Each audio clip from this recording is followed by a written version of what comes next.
खरूज बाब नंबर 36। लाजिम है कि बज़ल एल उलियाब और बाकी कारीगर जिनको रब ने मुकद्दस की तामीर के लिए हिकमत और समझ दी है, सब कुछ ऐन उन हिदायत के मुताबिक बनाए जो रब ने दी हैं। इसराइली दिली खुशी से देते हैं। मूसा ने बज़ल एल और उलियाब को बुलाया, साथ ही उसने हर उस कारीगर को भी बुलाया जिसे रब ने मुकद्दस की तामीर के लिए हिकमत और महारत दी थी, और जो खुशी से आना और ये काम करना चाहता था। उन्हें मूसा से तमाम हदिये मिले जो इसराइली मुकद्दस की तामीर के लिए लाए थे। इसके बाद भी लोग रोज बरोज सुबह के वक्त हदिये लाते रहे। आखिरकार तमाम कारीगर जो मुकद्दस बनाने के काम में लगे थे, अपना काम छोड़कर मूसा के पास आए।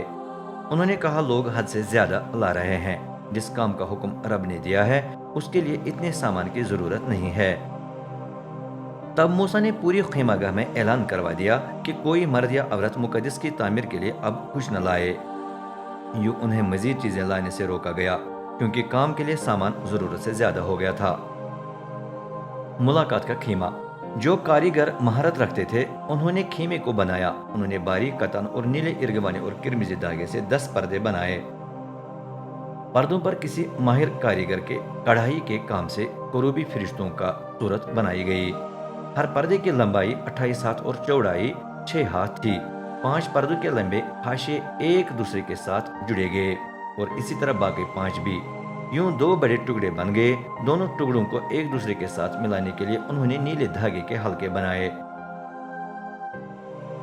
ये हल्के हर टुकड़े के 28 हाथ वाले एक किनारे पर लगाए गए। एक टुकड़े के हाशिए पर 50 हल्के और दूसरे पर भी उतने ही हल्के। इन 2 हाशियों के हल्के एक दूसरे के आमने सामने थे। फिर बज़ल एल ने सोने की 50 हकें बनाकर उनसे आमने सामने के हल्कों को एक दूसरे के साथ मिलाया।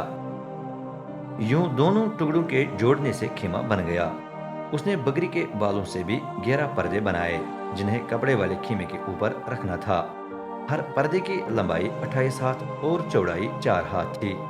5 पर्दों के लंबे हाशिए एक दूसरे के साथ जुड़े गए और इस तरह बाकी 6 भी। इन दोनों टुकड़ों को मिलाने के लिए उसने हर टुकड़े के 28 हाथ वाले एक किनारे पर 50-50 हल्के लगाए।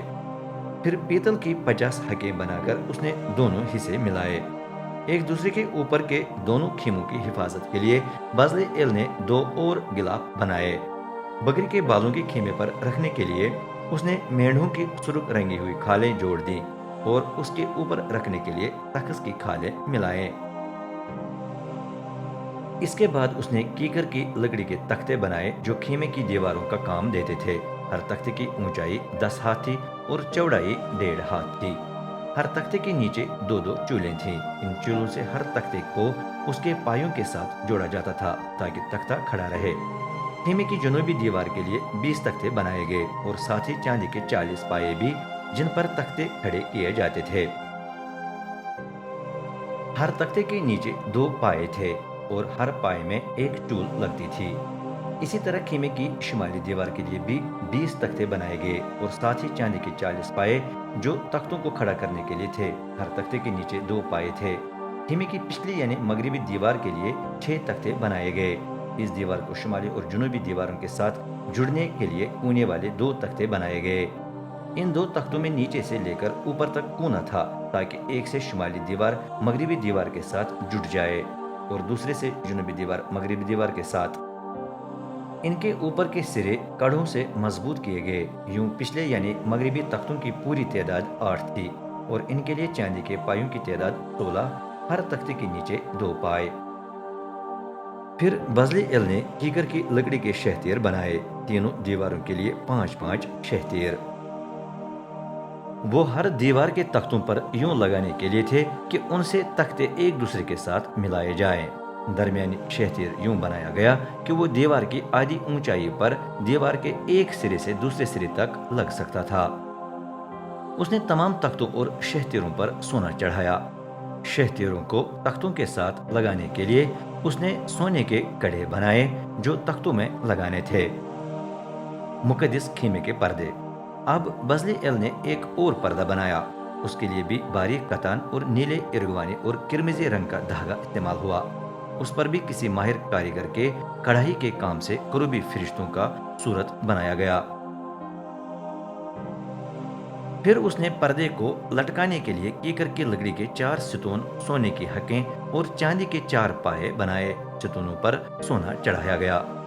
بزلیل نے خیمے کے دروازے کے لیے بھی پردہ بنایا، وہ بھی باریک کتان اور نیلے ارغوانی اور کرمزی رنگ کے دھاگے سے بنایا گیا اور اس پر کڑھائی کا کام کیا گیا۔